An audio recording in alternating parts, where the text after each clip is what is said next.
अस्सलामुअलैकुम dear student, कैसे हैं आप सब। उम्मीद है आप सब खैरियत से होंगे।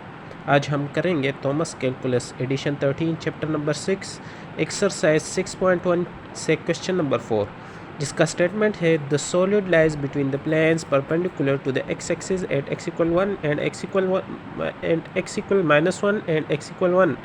The cross sections perpendicular to the x-axis between these planes are squares whose diagonal run from the semicircle y equal -1 square root 1 minus x square to the semicircle y equal square root 1 minus x square. तो इस तरह हम करेंगे कि इसका एक diagram draw करेंगे. Let suppose हमारे पास ये नीचे वाला जो है ये सेमी सर्कल, ये हमारे पास जब हम ड्रा करेंगे इस सर्कल को, इस सेमी सर्कल को, तो हमारे पास ये नीचे वाला सर्कल आ जाएगा, सेमी सर्कल सॉरी. तो हमारे पास ये आ गया. और जब ये दूसरा सेमी सर्कल ड्रा करेंगे तो हमारे पास ये ऊपर वाला सेमी सर्कल आ जाएगा.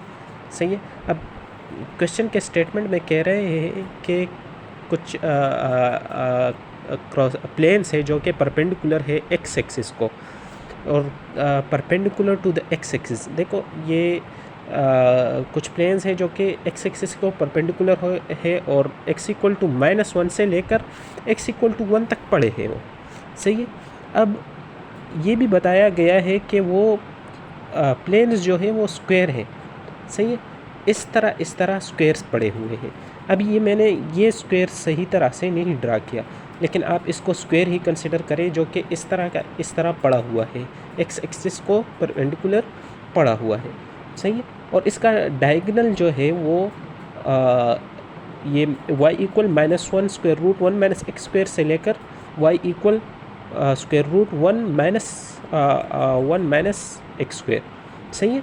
अब देखो ये स्क्वायर इस तरह पड़ा हुआ है. अभी मैंने इसको सही तरह से नहीं ड्रा किया, लेकिन आप समझने की कोशिश करें कि लेट सपोज़ ये स्क्वायर है ना, तो ये कुछ इस तरीके से पड़ा हुआ है कि इसका ये एक कोना और उसके अपोजिट बिल्कुल दूसरा कोना ये इस सर्कल के कोनों पर पड़े हुए हैं.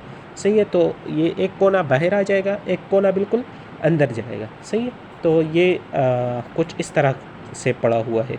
सही है. तो इसका डायमीटर ये हो गया. सही है. और स्क्वायर्स हैं इस तरह पड़े हुए हैं. सही है. अब हमने इसका वॉल्यूम फाइंड करना है. तो मैं इस दूसरे पेज पर आ जाता हूँ. तो हमारे पास आपको पता होना चाहिए कि इस सर्कल का इस स्क्वायर का डायमीटर हमारे पास क्या आ जाएगा. इस सर्कल का डायमीटर हमारे पास आ जाएगा डायगोनल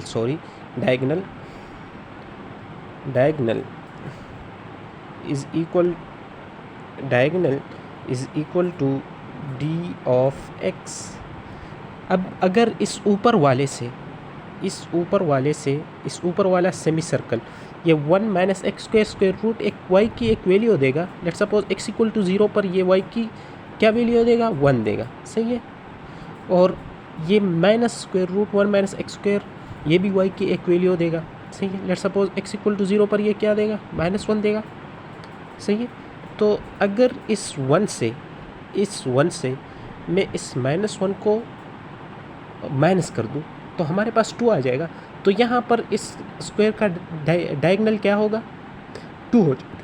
तो इसी तरह हर एक x पर मैं ये ऊपर वाला सेमी सर्कल इस नीचे वाले सेमी सर्कल की वैल्यू से, मतलब ये ऊपर वाला सेमी सर्कल जो x पर जो वैल्यू देगा y की, अगर उससे मैं ये नीचे वाली सेमी सर्कल जो x पर जो वैल्यू देगा y की, उससे मैं माइनस कर दूं तो हमारे पास डायगोनल की एक वैल्यू आ जाएगी हर एक x पर.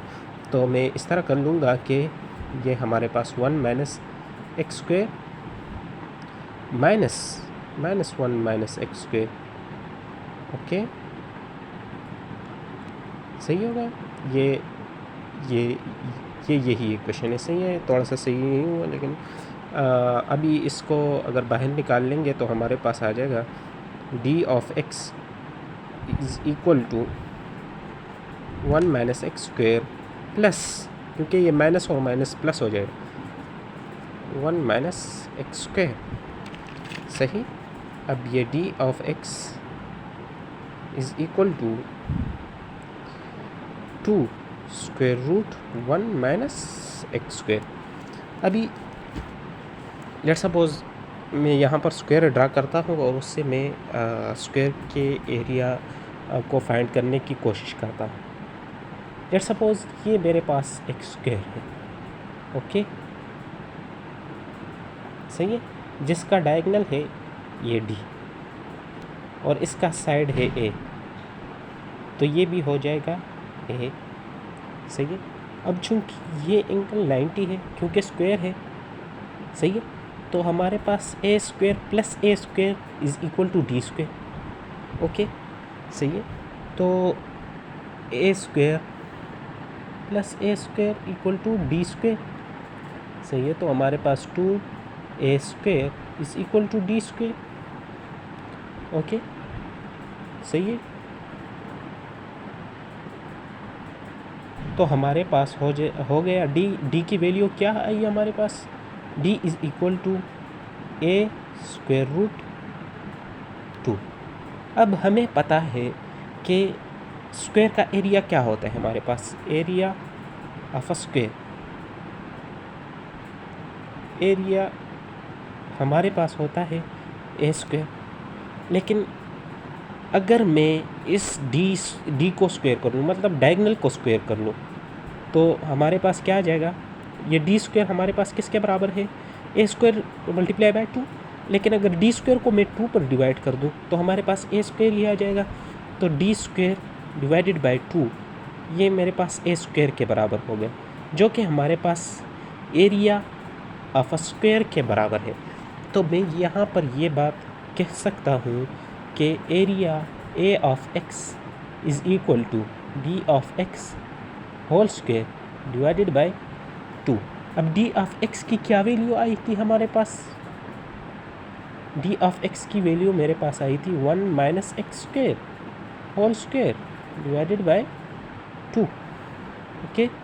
तो इसको अगर मैं सिंप्लीफाई कर लूँगा तो मेरे पास आ जाएगा 2 into 1 minus x square, okay.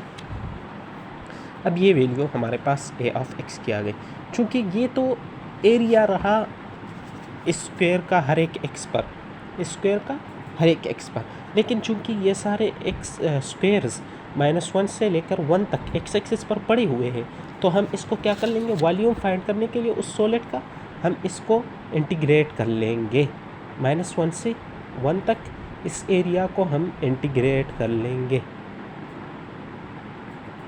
Okay. तो जब इसको इंटीग्रेट करेंगे तो हमारे पास आ जाएगा, 2 को बाहर ले लें, 2 को जब बाहर ले लेंगे तो हमारे पास आ जाएगा x minus x cube by 3 -1 to 1। अब v मेरे पास हुआ 2 इंटू 1 माइनस, इसकी जगह अब 1 पुट कर लो तो हमारे पास 1 minus 1 cube by 3 minus 1 minus into -1 cube by 3, okay. अब v is equal to 1 minus 1 by 3, क्योंकि 1 का क्यूब ही 1 ही होता है, और माइनस 1 अभी इससे भी माइनस निकल आएगा, क्योंकि -1 का क्यूब -1 ही होता है, तो हमारे पास ये हो जाएगा +1 बाई 3। अब ये हमारे पास हो जाएगा v is equal to 1 minus 1 by 3, और इस माइनस को अंदर मल्टीप्लाई कर लो तो +1 माइनस 1 बाई 3। अब ये 1 इस 1 के साथ और -1 बाई 3 इस -1 बाई 3 के साथ, तो ये हमारे पास हो जाएगा 2 माइनस 2 बाई 3। इसको सिंप्लीफाई कर लो तो हमारे पास बन जाएगा 6 माइनस 2, तो 4 बाई 3 मल्टीप्लाई बाई 2, ओके। अब v हमारे पास हो जाएगा 8 बाई 3। तो ये है हमारा final, v is equal to 8 by 3 जब 2 को अंदर मल्टीप्लाई कर लेंगे, तो ये है हमारे पास फाइनल answer. Thank you.